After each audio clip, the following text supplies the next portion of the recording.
Hello, magandang gabi po sa inyong lahat. Ito po si Saso Gando Sasot, ang inyong faithfully defiant na favorite tagalista ng Noisy. Magandang gabi, happy birthday, dating Pangulong Duterte. Kamusta po kayo? Paki-share na ito sa inyong mga chat groups, sa inyong mga groups, sa inyong mga kapitbahay, at kung kanino-kanino pa. Ayan, magandang gabi. Hello everyone. Ayan, nandito na naman po tayo para sa Iwas Gurgur live stream. Ayan. O, ano na? Kamusta na? Oy, may taga-Libya dito. O, ano na mga friends? Kamusta na kayo? O, hindi ba? O, share na mga friends. Binabati ko yung mga nandyan ngayon sa Davao City, sa Liwasang Bonifacio na naglipat dyan mula sa Mendiola at nasa iba't ibang probinsya. Marami, too many to mention. Okay? At kagagaling ko lang kanina sa isang private dinner. Ang private dinner na yon ay we celebrated PRRD's birthday. Private dinner lang, kainan, video okay. Ayan. Very private and intimate. Binabati ko ang mga Pilipino na nag-private dinner kasama ako dito sa Beijing. Thank you so much for inviting me and for hosting a very delicious dinner. Ayan. O, kamusta na? Okay, anong i-discuss natin ngayon? Ang i-discuss natin ngayon, no, we have to call a spade a spade. Okay? Dahil para malaman natin ang konteksto ng mga kaeksenahan sa buhay na nangyayari ngayon. Hindi ba? Ang title ng ating video for tonight ay Social Media War in the Philippines. Ayan. Social Media War in the Philippines. Dapat ito ay malaman ng lahat. Okay? At syempre, i-connect natin ito sa sa nangyari today sa worldwide global celebration ng birthday ni PRRD, di ba? Ni dating Pangulong Duterte. So, paki-share muna ito, kalabit na ang kanina pa naghihintay ng live. Ang dami nagre-request sa comment section. O, ito na, nasa na kayo, mga friends?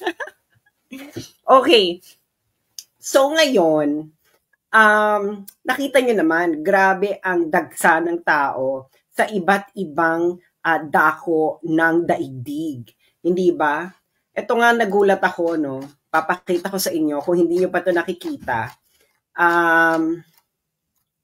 Pati sa isang kontinente na alam naman nating walang nakatira, may mga Pilipino pa lang nandoon. Okay? May mga Pilipino pa lang nandoon. Hulaan nyo kung anong kontinente yon. Ang makahula ay magkakajowa. Okay?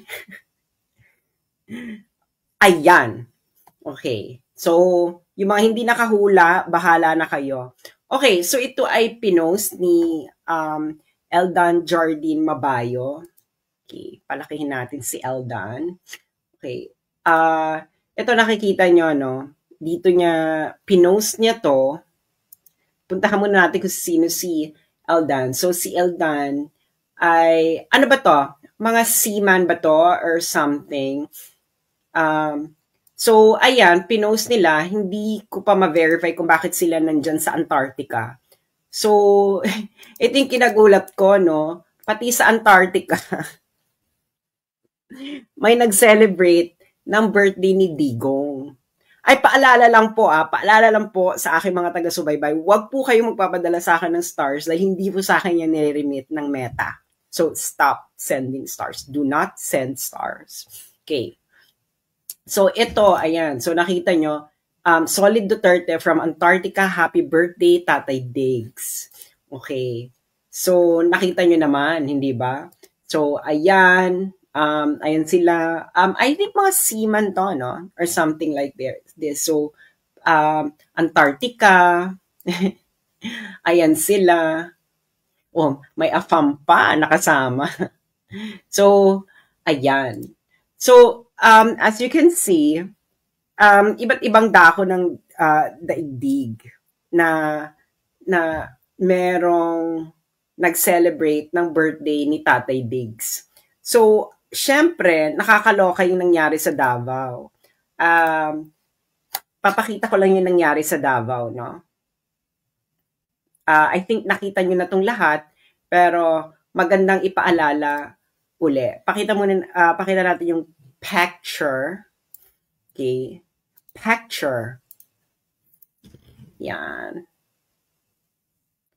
So, ayan, nakita nyo yan, di ba? So, aerial shot na, ano yan? Anong street yan? Na ang dami-daming tao.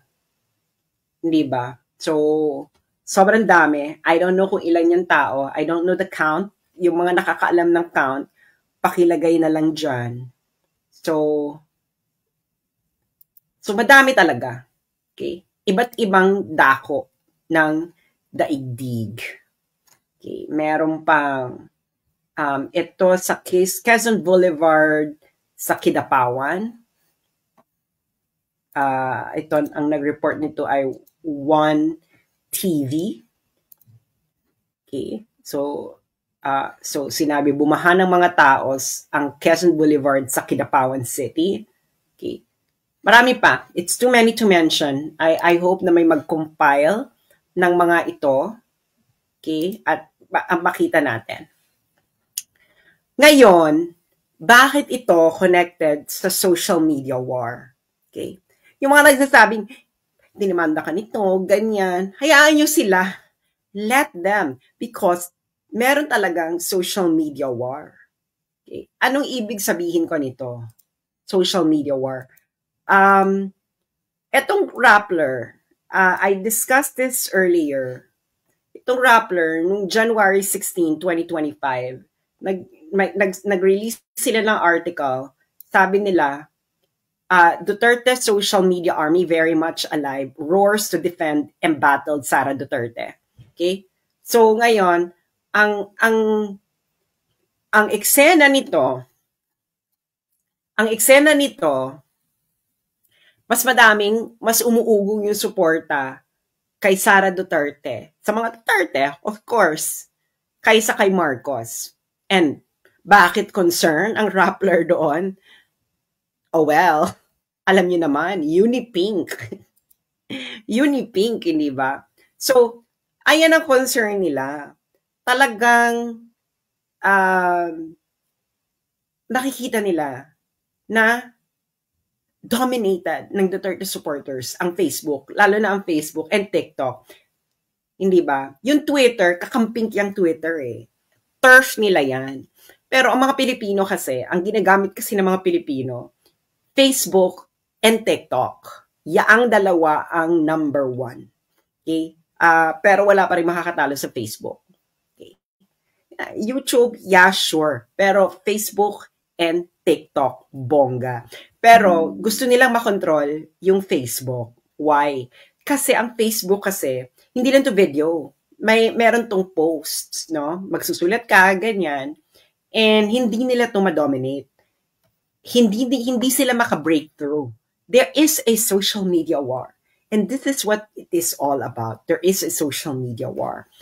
Yung global celebration ni PRRD ngayong araw ng March 28, it was launched through social media. At maraming tumugon doon sa panawagan. I believe ang isa sa mga ang mga nag-promote nito, ang isa sa mga nag-push nito ay si just correct me if I'm wrong kung hindi siya ang nanguna nito, pero I think he is. Kilala niyo kung sino? Kilala niyo kung sino yung nag-push? I believe ang isa dito ay si Rob Ronceth. Okay. Ito.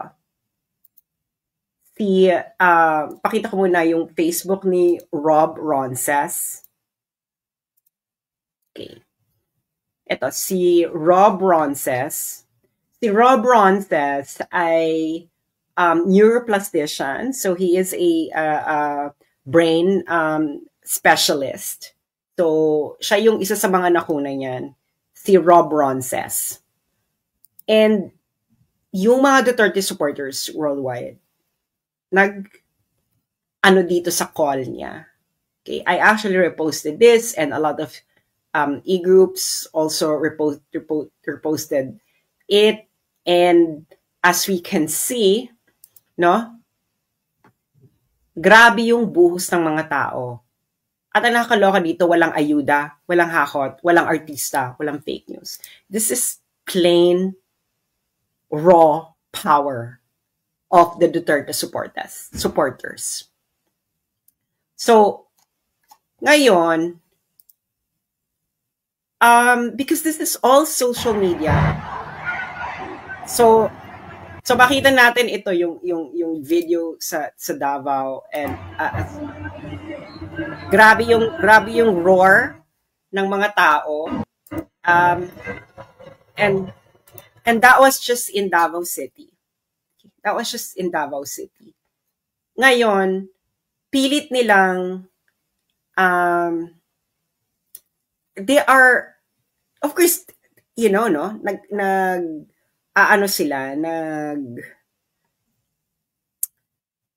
they're trying to minimize what's going on. Kung ano-anong mga excuses, etc.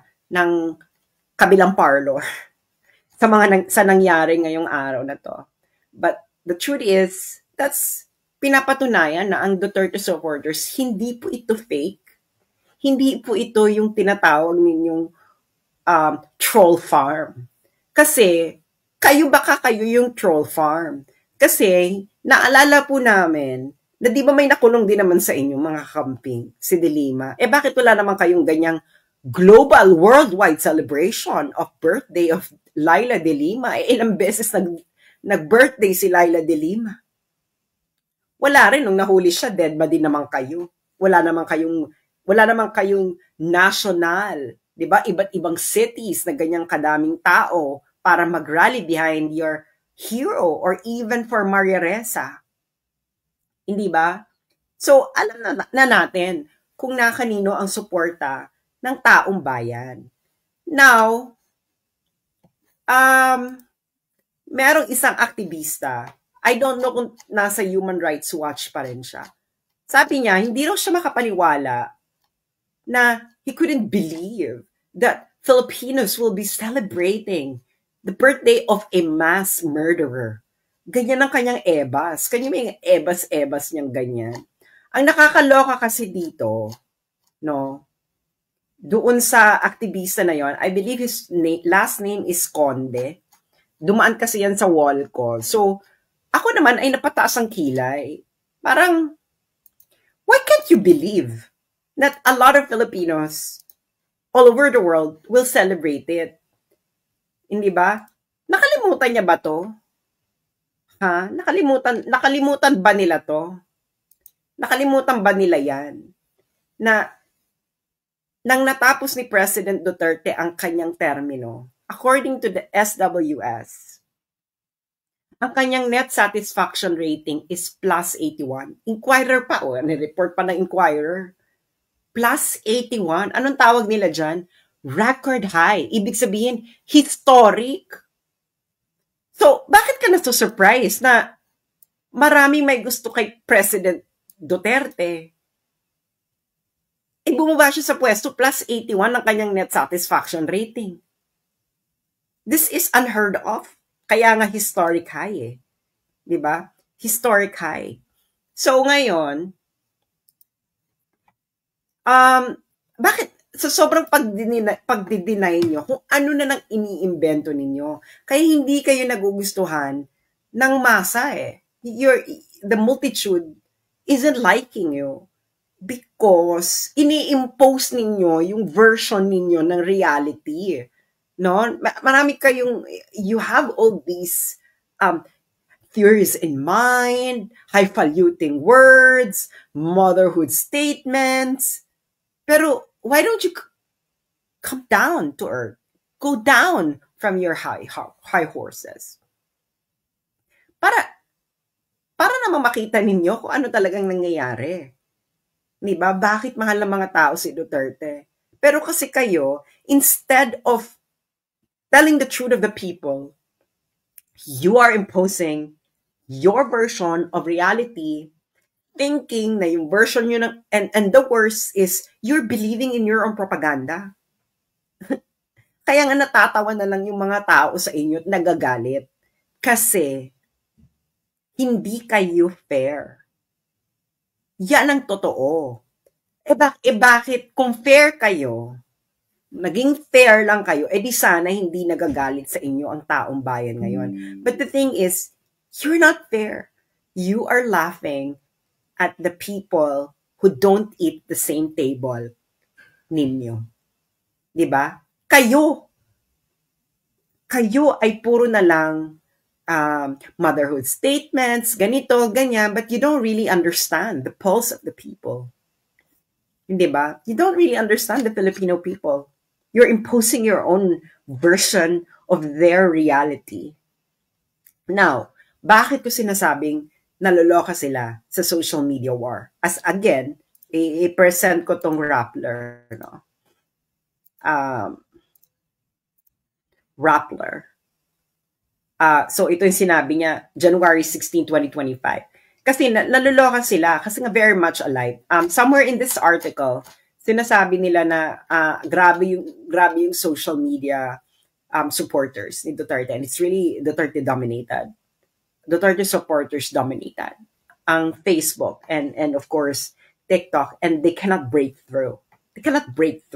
Kaya ang ginagawa nila, gusto nilang pilayan ng kalaban. So ayan. So, halimbawa, itong Rappler, no? Rappler is a major kakamping, no? Yan ang favorite na mga kakamping na napahayagan, ang Rappler. So, titingnan ngayon natin ang Facebook ng Rappler. Okay? Facebook ng Rappler.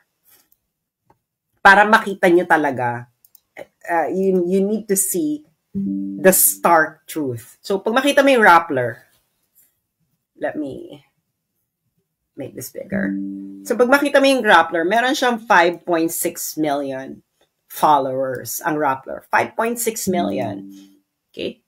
Pero pag titingnan mo yung kanilang posts, pag titingnan mo yung mga posts nila,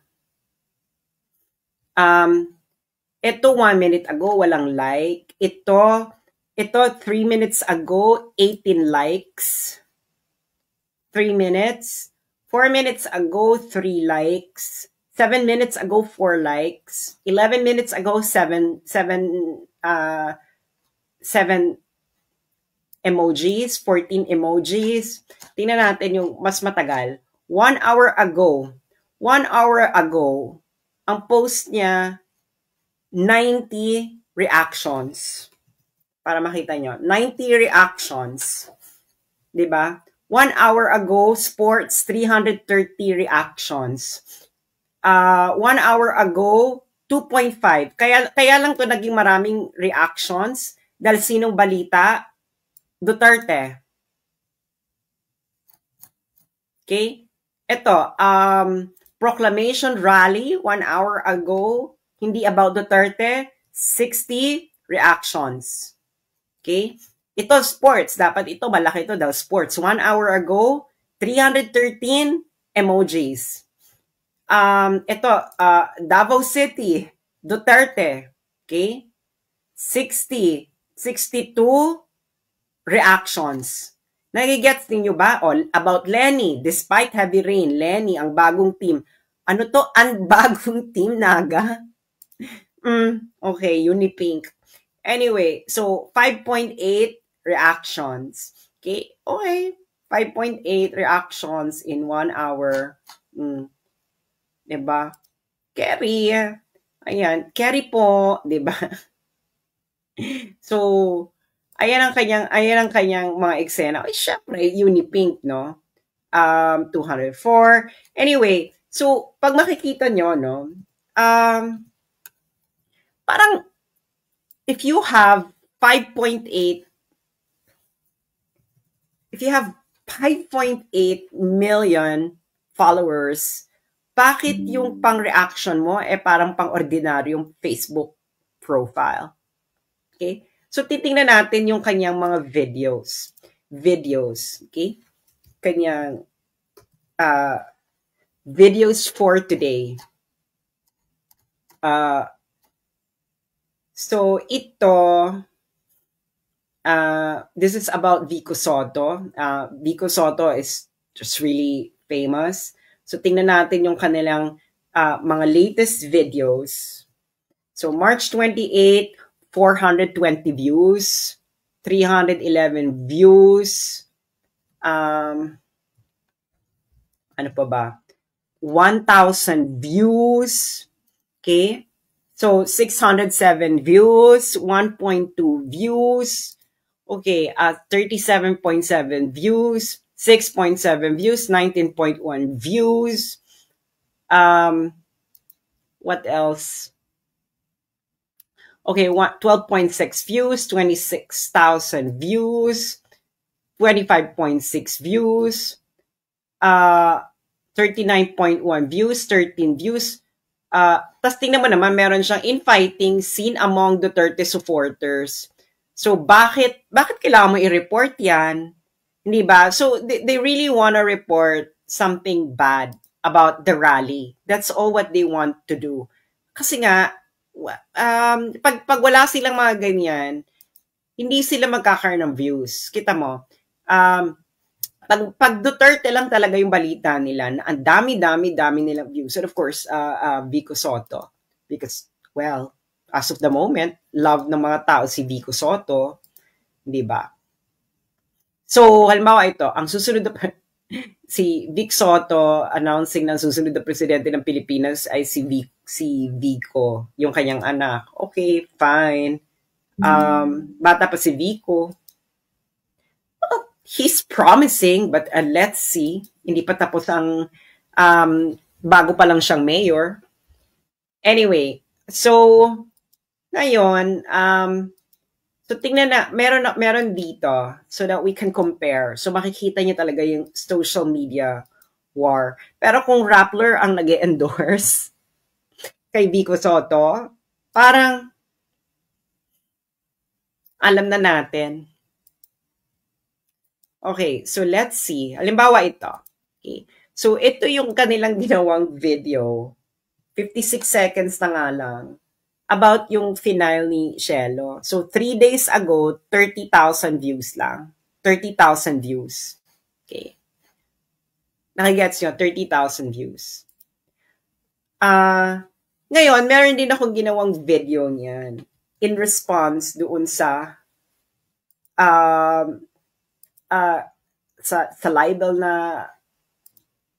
libel case na yan, okay, about satire. Now, papakita ko sa inyo kung ilan, pareho rin yun, kasi on the same day kong ginawa eh. Okay, this is it. Ang title nun is Learn from Ukraine. Okay. So, yung kanila, 39,000.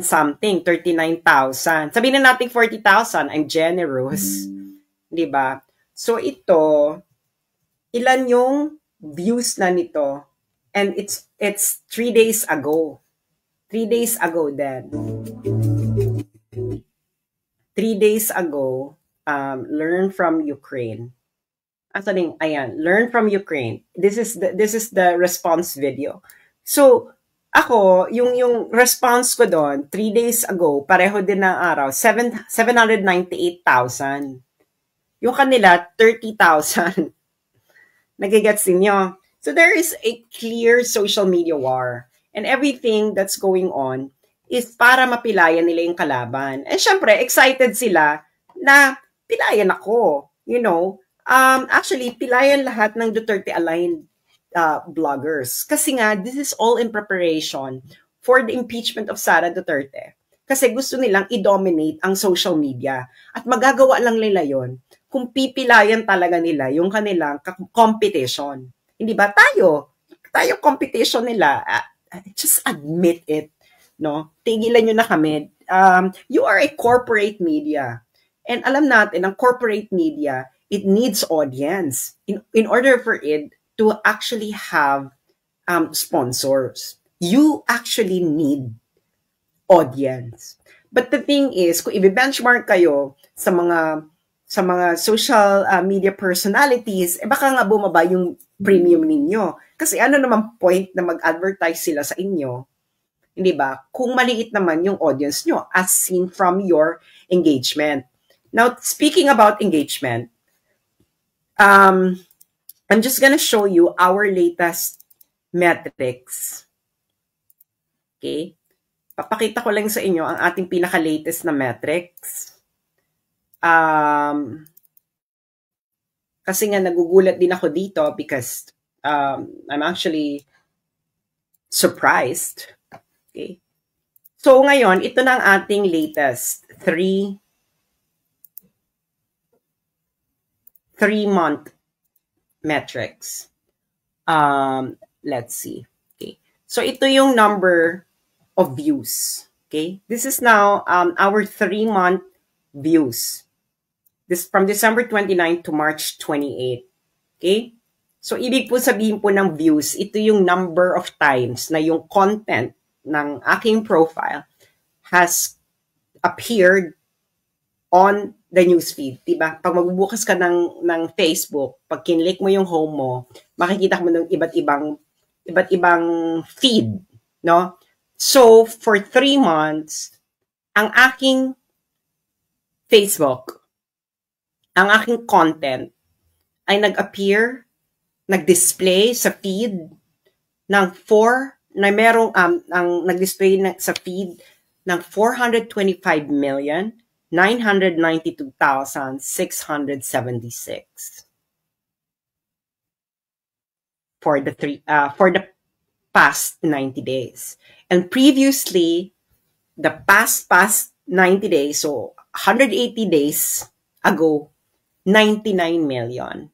So nakikita nila, grabe yung exponential increase. And they actually can see this because makikita mo to pag may Meta business account ka. So ito yung nag-appear, no? So halimbawa makikita mo yan dyan. And that is the first thing that you want to happen for your post to appear on the news, appear dun sa homepage ng Facebook, no? So yung akin, 425,992,676. Ganyang kadami in the past 90 days.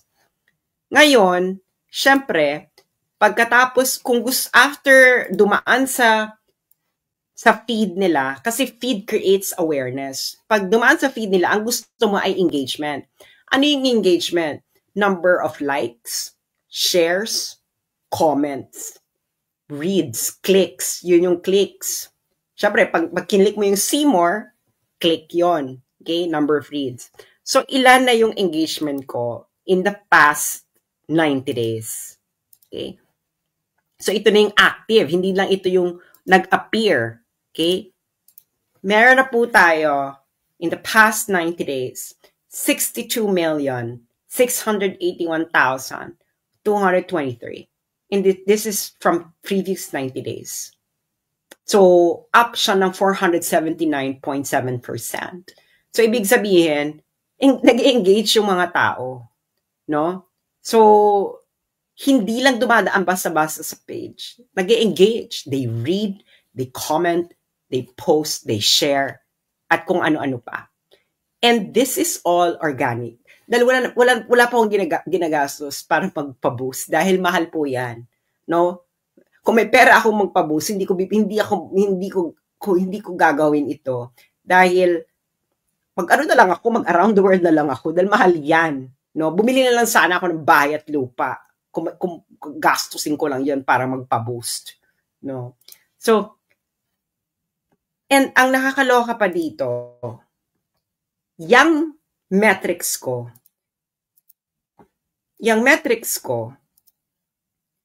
is only delivered out of a follower base of 596,000 followers. Nakita niyo yung sa Facebook, sa Rappler, 5.6 million. Yung akin, 569,000. So ngayon, magtataka ka, sino ba ang may totoong followers? Sino ba ang, hindi ba? Bakit naman kasing between one page and another page, merong isang hindi may totoong followers kasi hindi ito nagre-reflect sa kanilang metrics, no? So, halimbawa, so you can see, halimbawa ito, no? Nagsulat lang ako ng tula, 3.2 thousand emojis 1 hour ago. 130 comments, 278 shares. Hindi ba? And that's a downtime pa. Tapos ito, 22,000 emoji, 22,000 reactions, 650 comments, 1.8 shares. Di ba? So itong repost ko lang na yung explanation ko, yung Learn from Ukraine, 1.5 reactions, 111 shares. Nirepost ko lang yon, no? As early kanina. Tapos itong post ko, 14,000 reactions, 523 comments, 1.4 shares, etc., etc. So, may social media war. And you know na you're losing. Ngayon, anong gustong gawin ng kalaban? Kasi nga, kailangan nilang gumastos in order to have that kind of views. Kaso, nakikita nyo, pag yung kakompetensya mo, ganun na kalayo, tapos ikaw, kailangan mong pag-gumastos, kailangan mo pang kumayod, etc., mahirapan ka. So, anong ginagawa nila ngayon? Ganyan talaga. Pag natatalo na, ang gagawin nila, gusto na nilang pilayan yung kalaban. Pilayan yung kalaban, hindi ba? Parang Amerika lang yan. Hindi ba? Yung China, nauunahan na siya. Anong ginawa ng Amerika? Binan ang semiconductor chips papuntang China. Hindi ba? Tapos kung ano-anong mga pinagsasabi para i-justify yung pagban. Pero ang punot dulo kasi noon, pag hindi nila binan yung semiconductor chip sa China, kasi wala pang ganong capacity in China in order to create its own ganong level na semiconductor chip. Diba? Kung hindi nila iban, talagang bubongga yung China. Talagang hindi nila mahabol. Kaso kahit iban nila, tumutodo pa rin yung China. It's just the same principle. No? May competition. Hindi nyo kayang makipag-compete. So ngayon, ang gagawin nyo, pipilayan nyo na lang yung kalaban ninyo. Diba? And that is what's happening right now in social media. Gusto nilang pilayan yung Duterte supporters sa social media. Ang inuuna nila, yung mga Duterte-aligned bloggers. Kasi sila ang nagdodraw ng audiences. Sila nag-amplify ng voice. Sila ang nagbibigay ng commentaries. Sila ang nagbibigay ng opinions. Hindi ba? Sila yung nagiging megaphone ng Duterte supporters. And ako isa sa mga megaphones ng Duterte supporters. Kaya, anong gusto nilang gawin sa akin? Gusto nila akong pilayan. Kasi alam na nila yan, hindi ba? Do you remember, during the administration of Duterte, 3 kami noon. Si Mocha, si Thinking Pinoy, saka ako. Kami yung tinatawag nila dating the Big Three. Di ba? Si Mocha kasi naglaylo na. No? Lumagay na sa tahimik. And that's her choice. Yung isa naman, na-co-op na. So, na natitira. And I think Mocha is going to go back again. No? I hope, girl, bumalik ka na uli. And now, syempre, gusto nila akong targetin. They really want to do everything in order to target me. Sinabi ko nga sa inyo, merong tanim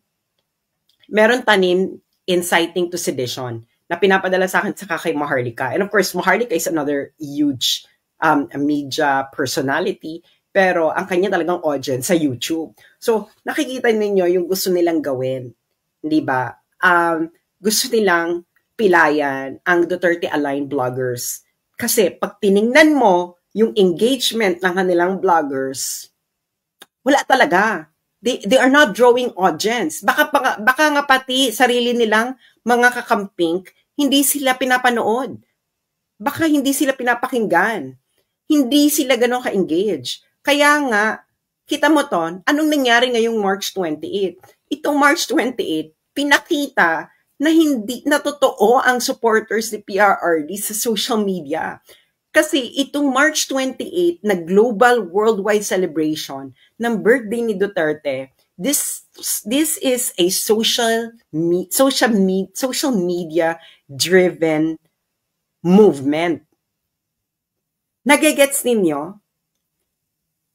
Kaya ngayon nakikita nila, can you imagine, nagsusulputan sa iba't ibang cities sa Manila, sa Davao, sa Cebu, sa iba't ibang dahon ng daigdig, and it is social media driven. Pure social media driven, organic, no central organization, it is just one force, no? Para siyang iba't ibang river. Iba't ibang rivers coming from different directions and heading to one ocean. And we are just starting. March 28 pa lang. Can you imagine, 1 month na? No, halos mag-1 month na, tuloy-tuloy pa rin ang panawagan ng mga taong bayan. And this will just grow bigger and bigger as time goes by. So, ngayon, yung sa kabilang parlor, umamin na kasi kayo. You are using every possible way in order na pilayan ninyo ang kakompetensya ninyo. Hindi ba? That is what you're doing. Huwag na kayong mag-ebas-ebas na motherhood statements ninyo, civility, etos.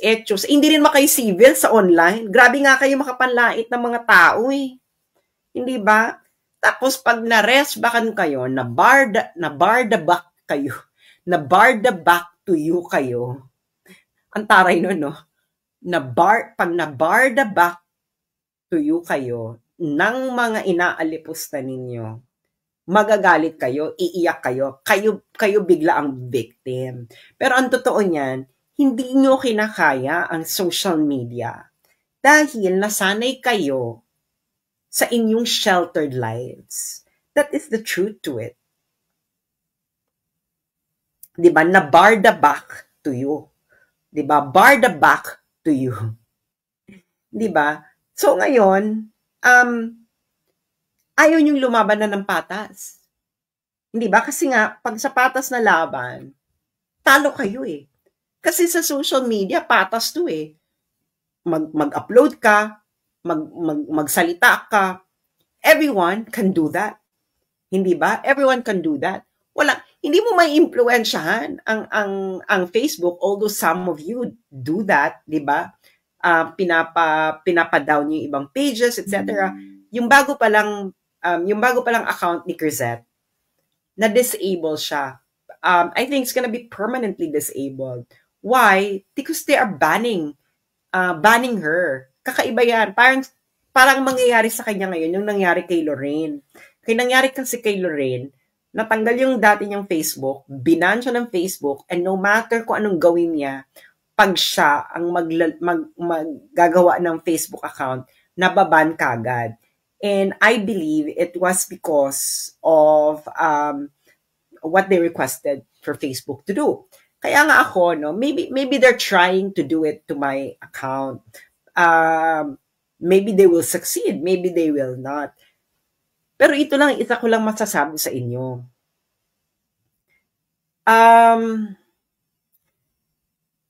Hindi naman ang Duterte supporters, hindi po yan katulad ng mga organisasyon na pag tinanggal mo yung leading voice, mawawala na yan. We are just a megaphone of our readers. I get to know my readers. You know, some of their point of view, I agree, some I don't. And most of the time, nagkakasundo naman kami. Kahit naman yung readers ko, binabarda ako. Wala pa akong pakialam sa bardahan. Sanay tayo sa bardahan, no? Ngayon,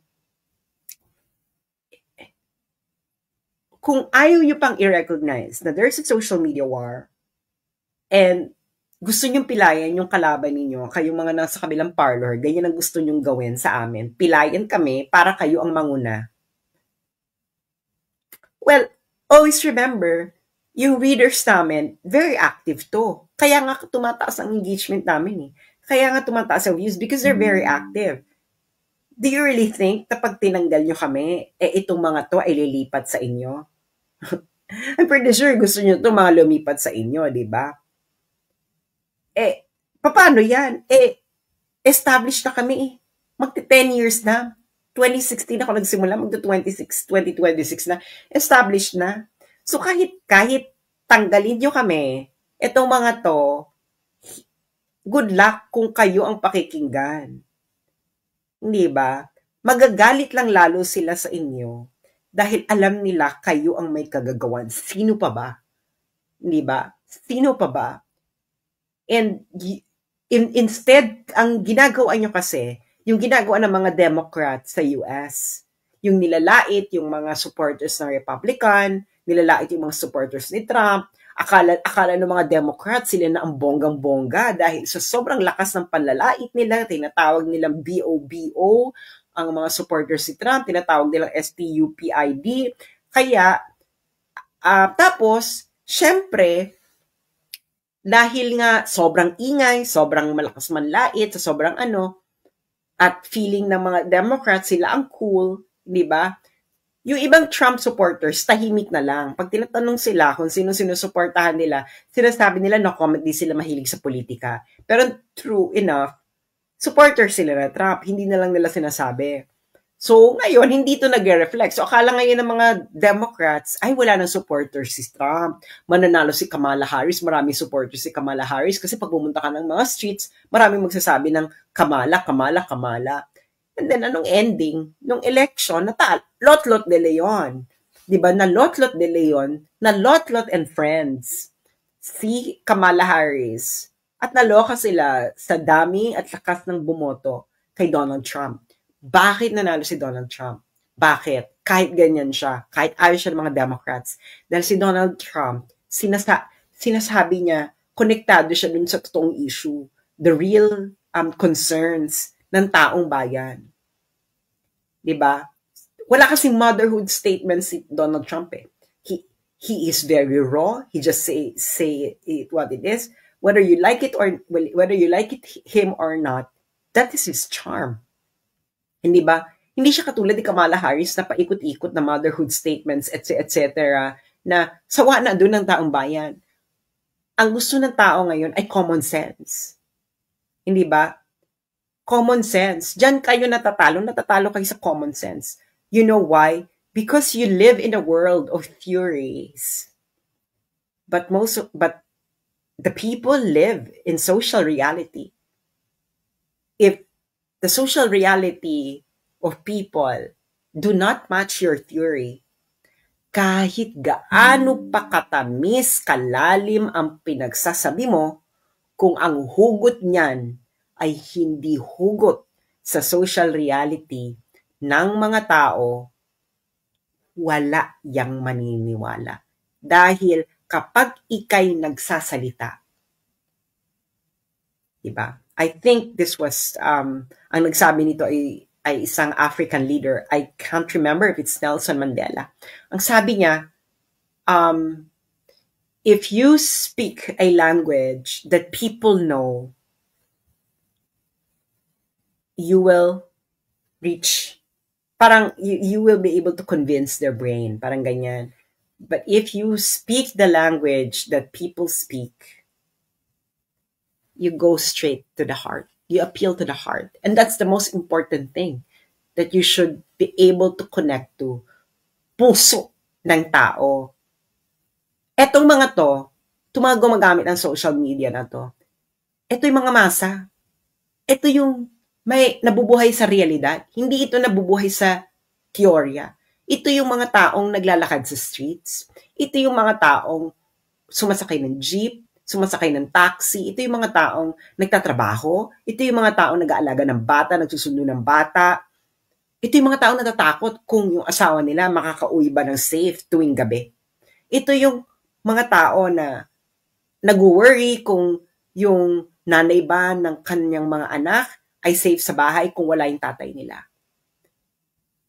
Ito yung mga tao na nangangamba kung yung mga adik sa tabi, baka masaksak sila dahil naglilipa na naman. That is the reality that you have to address.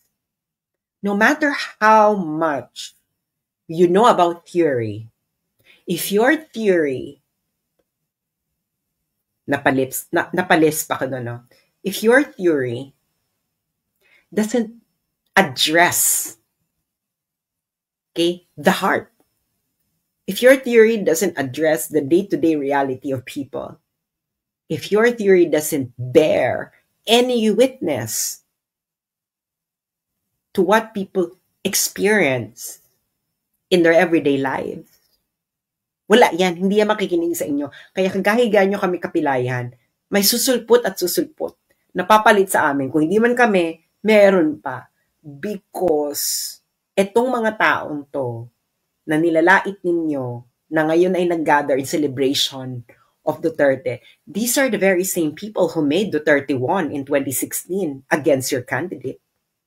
These are the very same people who made BBM win and Sara get the highest number of votes in history. So ituloy-tuloy nyo lang yung panlalait ninyo and tingnan natin kung saan kayong pupulutin. Hindi na kayo natuto. Hindi na kayo natuto.